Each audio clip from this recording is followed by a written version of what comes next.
여러분 안녕하십니까. 5월 27일 새벽입니다. 전우석입니다. 이번 조기 대선 승부는 지금부터입니다. 조기 대선, 윤 대통령이 파면되고 나서 60일 뒤에 치러지는 선거입니다. 그런데 이제 정말 며칠 남지 않았습니다. 영남권은 다시 보수층 결집으로 돌아가고 있습니다. 호남은 어찌됐건 민주당의 영역입니다. 결국 부동층이 많은 서울이 최대 승부처로 떠오르고 있습니다. 특히 이번같이 갑작스럽게 만들어진 대선 승부에서는 정상적인 대선처럼 현 정부에 대한 심판이라기보다 후보자들의 도덕성은 물론 지식과 용기, 결단력, 균형 감각 같은 통치자로서의 자질들이 비교될 수밖에 없습니다. 결국 누가 더 지도자에 어울리는 자질을 갖고 있는지가 승부의 관건이 되는 것입니다. 그래서 처음에는 윤석열이 비상계엄 선포에 내란적 프레임을 덧씌운 민주당과 이재명이 압도적 우위에 올랐지만 시간이 흐를수록 결국 후보의 자질 문제가 도마 위에 오르면서 이재명의 지지율은 하락을 하고 김문수의 지지율은 지금 급상승을 하고 있습니다. 1, 2차 TV 토론은 후보 자질의 우열을 자연스럽게 그리고 극명하게 보여줬습니다. 그 중에서도 가장 세인이 입방아에 많이 오른 것은 뭐 다들 아시다시피 커피원가 120원. 정말 자영업자들이 속을 긁어놓았죠. 그리고 좌파 돈살포 포퓰리스트의 이론인 호텔 경제학입니다. 어쨌든 이번 대선 역시 2030의 일자리 창출 문제, 그리고 4050의 지금 궁지에 몰려있는 자영업 문제, 그리고 6070의 노인 빈곤 문제 등이 화두에 오르고 승부를 좌우할 수밖에 없습니다. 과연 재정으로 뭐든 해결할 수 있다는 포퓰리스트의 정책들이 이번 선거에서도 먹게 될까요? 나는 이제 우리 국민이 그런 중구정치의 함정에 빠지지 않을 정도로 성숙되었다고 믿습니다. 저는 이합 방송에서 대중 독재, 이 매스 딕테이터십에 대해서 말씀을 드렸죠. 때마침 조선일보 강천석 고문의 칼럼도 그 점을 지적했습니다. 정말 명문이었습니다. 그는 상권분립과 견제와 균형을 허물고 지지대중의 응원을 받아 헌법과 헌법기관을 무력화하는 체제가 대중독재라면서 이렇게 말했습니다. 이재명 제발로 내릴 수 없는 대중독재의 사다리를 오르나. 대중독재는 절대 권력을 낳고 절대 권력은 절대 부패하며 스스로 권좌에서 내려오지 않기 때문입니다. 아니, 권좌에서 스스로 내려올 수가 없습니다. 독재를 떠받치는 대중인 민중의 직접적이고 암묵적인 동의 아래 독재가 이루어진 탓에 철권을 행사하는 독재자조차도 자신을 아주 선한 통치자로 여기며 자신의 치세를 선정으로 오해를 하는 것입니다. 거기에는 국민주권론은 겉으로만 존재할 뿐이며 정치적 다원주의는 소멸되고 있습니다. 역사적으로 이런 대중독재 늘 거론되는 것이 나치 독일이죠. 그리고 레닌, 스탈린 치하의 소련.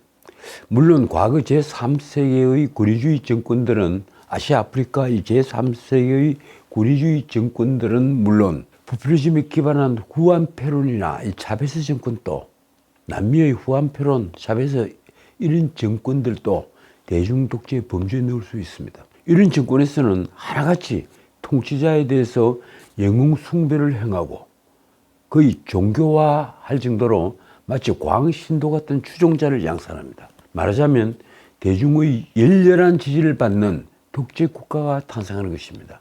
참 이상하죠. 독재 국가인데 대중의 열렬한 지지를 획득을 하니 말입니다. 이것을 정치학적으로 정의하자면 이렇습니다. 좌파 포퓰리즘 전체주의 국가. 제가 지금 진정으로 이 나라가 이런 중구정치로 나아가 다시는 일어설 수 없는 늪에 빠지는 것을 두려워합니다. 좌파 포퓰리스트들의 전체주의 국가. 그런데 수도권, 그 중에서도 서울 시민들부터 깨어나고 있습니다. 한국갤럽 여론조사를 보면 이재명과 김문수 후보의 격차가 일주일 만에 22%포인트에서 11%포인트로 급격하게 줄어들었으며 이재명의 하락세 그리고 김문수의 상승세는 계속되고 있습니다. 바람이 어느 곳으로 불 것인지 가장 민감한 서울에서 김문수가 지금 이재명을 맹추격하고 마침내 넘어서는 흐름이 확연하게 보이는 것입니다. 언론은 특히 다른 지역과 비교해서 부동층이 많은 2030 세대 비중이 높은 서울이 6.3 대선에서도 최대 승부처가 될 것으로 보고 있습니다. 그런 서울에서 리얼미터가 5월 들어서 진행한 세 차례 ARS 조사의 추이를 봐도 김문수의 상승세와 이재명의 하락세 추세는 아주 뚜렷합니다. 먼저 제일 첫 번째 했던 조사 14일부터 16일까지 4일간 했던 조사에서 김문수 후보에 대한 서울 지지율은 35.8%, 그리고 이재명이 얻은 서울 시민들의 지지율은 46.9%입니다. 그래서 김문수는 이재명보다 11.1%포인트 적게 받았습니다. 그런데 6일 뒤인 5월 20일과 21일 이틀 동안 했던 조사에서는 김문수 후보는 38.7%를 얻어서 이재명이 받은 45.0%에 비해 격차가 6.3%포인트로 아주 좁혀졌습니다. 불과 일주일 만에 이 정도 지지율 격차를 좁히는 것은 정말 드문 일입니다. 그런데 더 놀라운 일이 벌어졌습니다. 가장 최근에 이루어진 5월 20일과 23일 이틀간 했던 조사에서는 김문수 후보가 47.2%로 오히려 이재명이 받은 33.4%를 무려 12.8%포인트나 앞선 것입니다. 이변이라면 큰 이변이죠. 이 이변은 1차 TV 토론에 영향을 미친 것으로 보입니다. 특히 김문수 후보가 아주 독한 모습을 보인 2차 토론은 이재명의 부도덕성을 다시 한번 각인시킴으로써 치명타를 남긴 것으로 보입니다.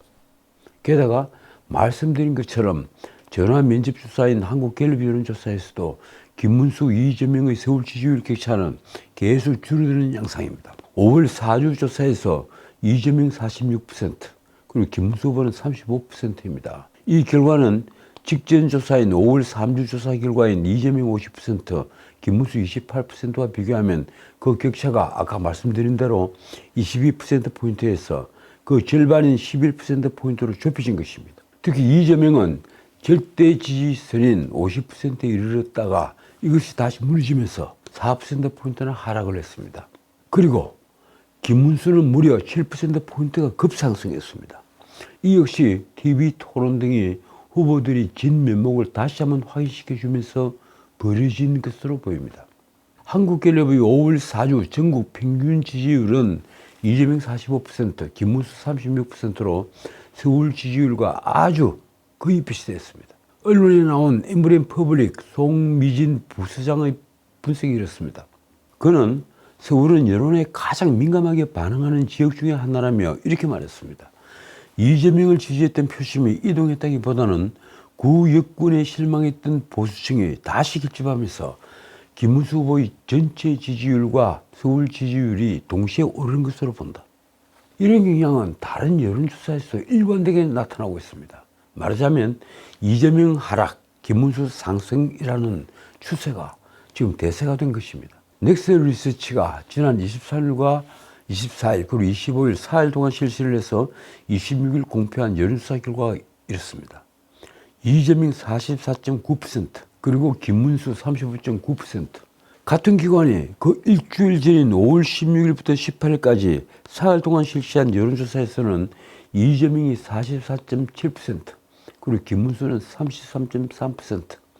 일주일 새 격차는 14.4%포인트에서 9%포인트로 줄었습니다. 이 여론조사를 의뢰했던 매일경제는 대선 레이스가 이 종반으로 향하면서 이재명이 여유롭게 앞서던 선거 구도가 흔들리고 있다고 진단을 했습니다. 그러면서 이런 해석을 덧붙였습니다. 역대 선거 때마다 스윙보트로 꼽혔던 지역과 세대에서는 이재명, 김문수 후보 간 혼전 양상이 더 강하게 나타났다. 그러니까 이재명 쪽으로 완전히 쏠려 있었던 민심이 지금 혼전 양상으로 완전히 바뀌고 있다는 겁니다. 그러면서 특히 충청권 여론에 주목했습니다. 충청권에서는 이재명, 김문수 후보 간의 접전 구도입니다. 그런데 이 매일경제 분석이 아주 재밌습니다.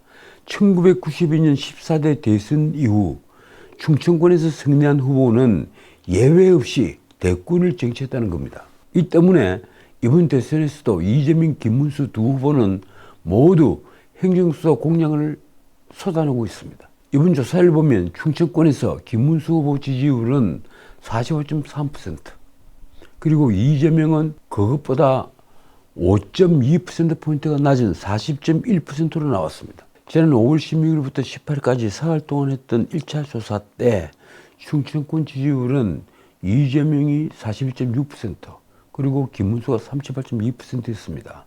그러니까 1, 2차 조사 모두 오차범위의 접전이지만 김문수 후보가 이재명을 4.4%포인트 열세에서 5.2%포인트 우세로 대역전을 한 것입니다. 자, 그러면 보수 세력이 본산지인 부산, 울산, 경남, 이른바 PK 지역, 그리고 대구, 경북, DK 지역은 어떨까요?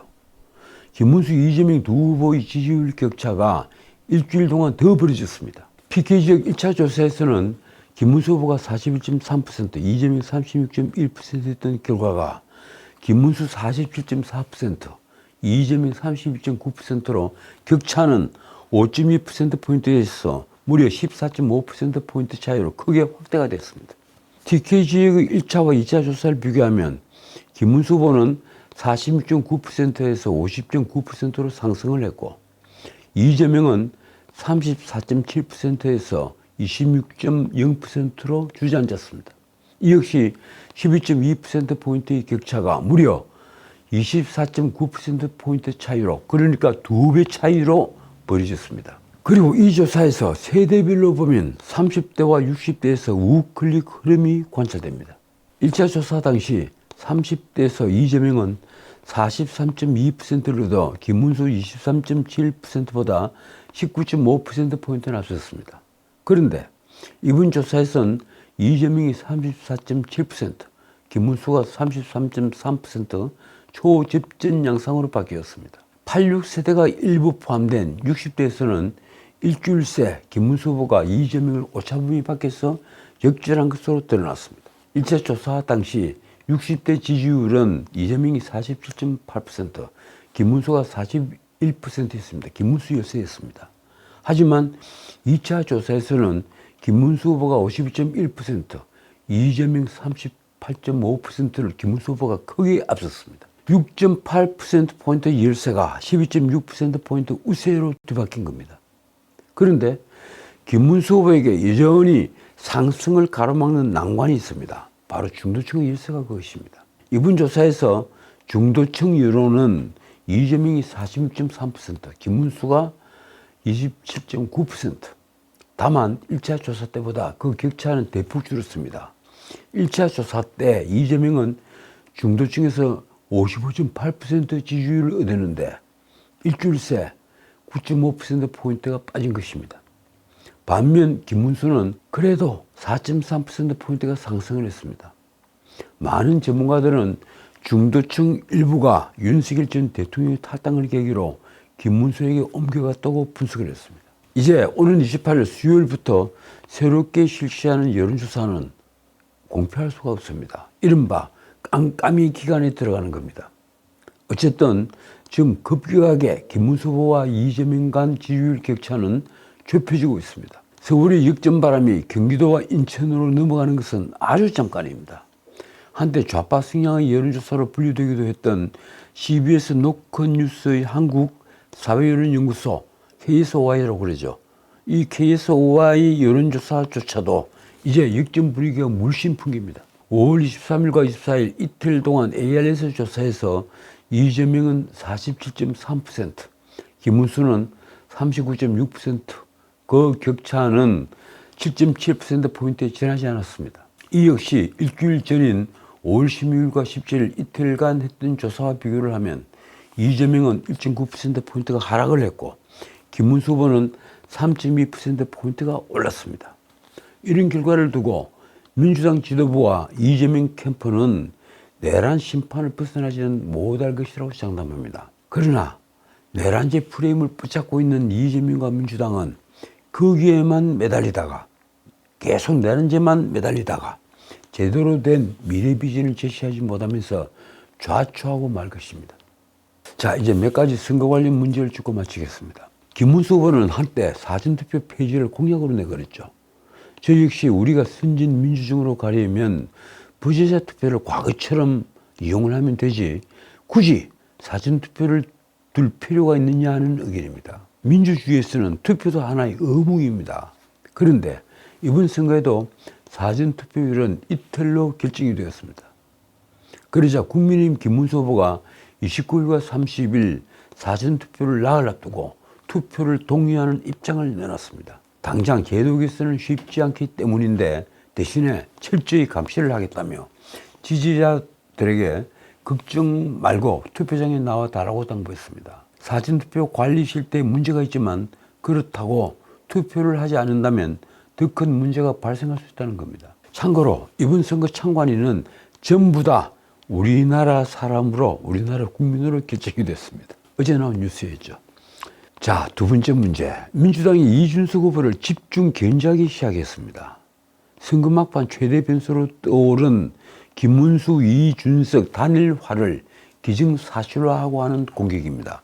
이재명은 이틀 전인 25일 여의도 당사에서 열린 기자간담회에서 기자들이 김문수, 이준석 후보의 단일화 전망을 묻자 이렇게 답했습니다. 이준석 후보가 아니라고 하지만 전에도 그랬듯이 결국 내란 단일화를 할 것이다. 참 표현이 그렇습니다. 내란 단일화.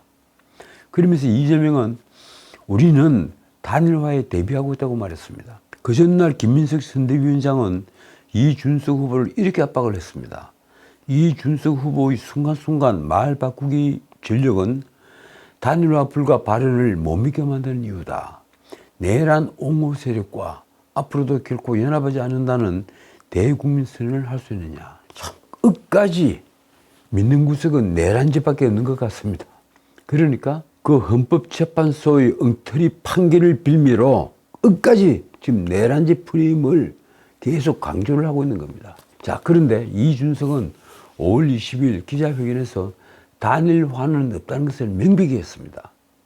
국민 여러분이 받아보실 투표용지에는 기호 4번 이준석의 이름이 선명히 보일 것이다. 그 뒤 23일 2차 TV 토론에서는 이재명의 단일화 전망을 망상이라고 비꼬았습니다.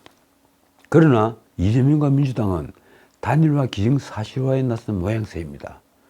이준석과 김문수는 반드시 합칠 것이다. 이런 확신을 가지고 있는 겁니다. 언론은 단일화 기정사실화는 단일화의 시너지 효과를 선제적으로 차단하기 위한 포석이라고 분석했습니다. 언론에 나온 이재명 선대위 핵심 관계자의 말이 이렇습니다. 이준석 지지층 중에 60% 정도가 계엄에 반대를 하고 탄핵에 찬성을 했던 유권자들이다. 이준석 후보가 김문수 후보와 함께 내란 세력으로 묶이면 지지층 상당수가 이탈할 것이다. 당초 이재명과 민주당은 이준석에 대한 전략은 무시 또는 외면이었습니다. 굳이 3등 후보와 논쟁을 벌여봤자 실익이 없다는 것입니다. 그러던 것이 이준석 지지율이 10%를 넘어서고 20일 전국 지표조사, MBS 조사죠. 그리고 23일 한국갤럽 여론조사, 그리고 24일 리얼미터 여론조사 등 김문수, 이재명 간의 격차가 9%포인트 이하로 좁혀진 결과가 계속 쏟아져 나오자 이준석 대응 전략은 급변했습니다. 선대위에서는 이준석 후보가 지금부터 명태균을 고리로 내란 세력과 뒷거래를 하고 있다는 의혹이 짙다는 근거가 아주 불확실한 네거티브 공세까지 내놓았습니다. 일부 여론조사 전문가들은 이준석이 윤 대통령 탄핵에 찬성했던 중도 성향 2030 부동층에서 호감도를 끌어올리며 이재명의 잠재적 지지층 일부를 잠식하는 양상이라고 분석을 했습니다. 이재명 측도 이준석의 상승세를 두고만 보긴 어려운 상황이라는 것입니다. 자, 이번에 전국 법관 대표회의 얘기를 좀 하겠습니다. 이재명의 공직선거법 위반 사건에 대한 유죄 취지의 파기환송 대법원 판결이 있자 일부 정치 판사들은 조희대 대법원장이 대선에 개입을 했다면서 전국 법관 대표회의 임시회의를 열자고 나섰습니다. 그 전국 법관회의가 26일 어제 열렸습니다. 그런데 아무런 입장도 정하지 못한 채 2시간 만에 끝났습니다. 애초에 정치적 목적으로 무리하게 열린 회의였기 때문입니다.